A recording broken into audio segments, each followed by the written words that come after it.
একদিনের ব্যবধানে দেশের বাজারে আবারও বেড়েছে স্বর্ণের দাম। বুধবার ২৩ জুলাই রাত ৯টায় দাম বাড়িয়ে বাংলাদেশ জুয়েলার্স অ্যাসোসিয়েশন বাজুস স্বর্ণের নতুন দাম নির্ধারণ করেছে, যা বৃহস্পতিবার ২৪ জুলাই থেকে কার্যকর হয়েছে। বাজুসের নতুন দাম অনুযায়ী বৃহস্পতিবার থেকে ভালো মানের ২২ ক্যারেট ১ ভরি স্বর্ণের দাম ১,৫৭৫ টাকা বেড়ে ১,৭৩,১৭৬ টাকায় বিক্রি হচ্ছে। স্থানীয় বাজারে তেজাবি স্বর্ণের পিওর গোল্ড দাম বেড়েছে, ফলে সার্বিক পরিস্থিতি বিবেচনায় স্বর্ণের নতুন দাম নির্ধারণ করা হয়েছে।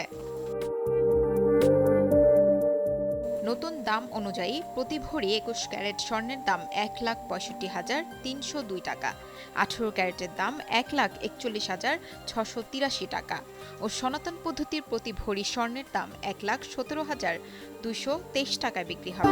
বান্ডেল থাকলে প্রতি সেনমানিতে টাকা বাঁচবে। বিকাশ সেনমানি বান্ডেল কিনে জিতুন প্রতি লেনদেনে। যেখানে বুধবার প্রতি ভরি ২২ ক্যারেট স্বর্ণ ১,৭১,৬০১ টাকা, ২১ ক্যারেট ১,৬৩,৭৮৯ টাকা, ১৮ ক্যারেট ১,৪০,৪০০ টাকা ও সনাতন পদ্ধতির প্রতি ভরি স্বর্ণ ১,১৬,১২৭ টাকায় বিক্রি হয়েছে। পরবর্তী ঘোষণা না দেওয়া পর্যন্ত এই নতুন দাম দেশের সব জুয়েলারি দোকানে কার্যকর থাকবে বলে জানিয়েছে বাজুস।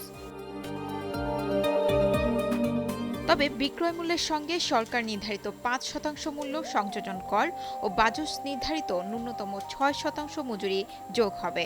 গয়নার ডিজাইন ও মান ভেদে মজুরির পরিমাণে পরিবর্তন হতে পারে।